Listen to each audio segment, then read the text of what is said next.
I'm just going to be showing you a couple of the things that I've been working on over the past week when it comes to this, building out the new business.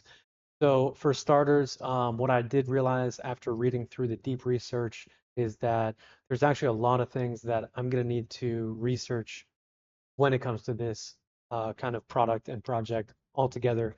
And part of the reason is because for years I've been working on descriptive analytics, which means that you have your business and you have your data. And then I basically take the data and I give you what the numbers say. So I'm basically describing what's happening with those numbers, descriptive. And it's kind of answering the what happened question. There's also some other questions that need to be answered, though, which is why that happened. And then next is what to do about that. And typically, what I was doing was actually allowing the business leaders, the CEO, the owner, the marketing officer, I was allowing them to figure out based on their own data why that was happening and what they needed to do given that information. And that's great and all. However, I think I want to take this to the next level. And so I want to build out a deeper understanding engine that niches down a little bit more so that it can provide better insights, so that it can give business leaders the answers to the question, why did that happen, as well as what they should do next. And so given that, I'm going to have to do a lot of research on a lot of different topics when it comes to different marketing analytic analytics metrics and a lot of things like that. And I think what I'm going to end up doing is essentially doing a lot of research. And then when I do that research, I'm going to do one of three things. And so the first thing is basically I did the research, but the information is maybe just it's not even that important at all. So I just do nothing. The second thing is the research is really good and interesting, um, but it's maybe it's super niche, or maybe it's non-replicatable to a great degree, or maybe it's really important, but it doesn't impact the business as much as some other things. And so what I think I'll do in that case is basically make a LinkedIn post about that, but then not implement it in the system. And then obviously, the third option is when something is really, really important and pertinent to the businesses that I'm working with, I'm going to make some posts about it, maybe a YouTube video, and then also I'm going to implement that in my own product so that it's ready out of the box. And so that's, I think, how the workflow, once it gets started, how the workflow is going to essentially be is I'm going to do research, I'm going to find the most important things, and then implement those in this system.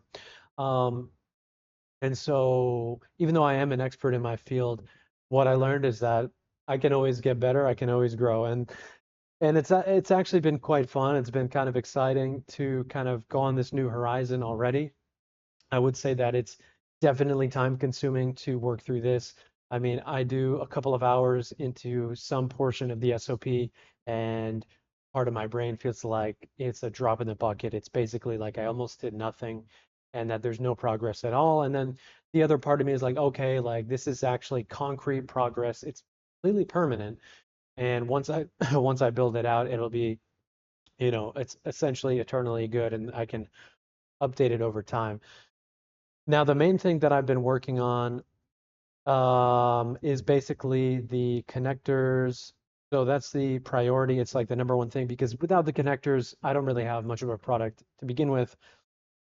And so that's what I'm working on. So I worked a little bit on the BigQuery one, where it's basically describing in written text how to set that up. In the future, I will have pictures and probably a video as well, like a Loom video for every single data source to give the owner like the easiest method to get everything set up.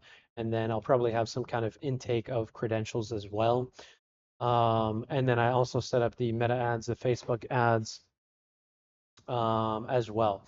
And so when I was doing this, what I actually did is I went ahead and created a new Facebook ad. And so I made this ad. It was a real ad. And I spent a real $3 or $2.83 and I got apparently 4 link clicks, which is crazy because the ad was all it is a data test. So it's not like there was anything there.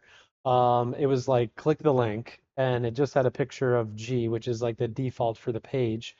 Um, and then it looks like there's a 30-60 split on men to women.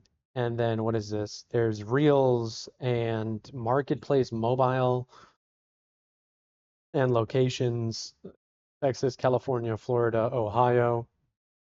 So there's some data. There's 700 reach and there's 800 views. So, and it was only like a 1 day ad run, which is fine. It was just a test. And so I ran a real ad so that I could have real data when I'm working with this pipeline. And then what I did is I built the app in the developers Facebook section. And basically, I did some API call tests, as you can see here, using the measure ad performance data with marketing API.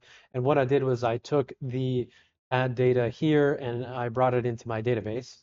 And so the way I did it was I set up all the pipeline and brought it in that way. And so I'm going to show that really quick right now. Um, so in VS Code, I basically built this kind of main function where I'm just basically calling uh, Facebook load all add objects. So I'm basically loading all the data, doing a complete full refresh of the database. And it's just the simplest way to do that.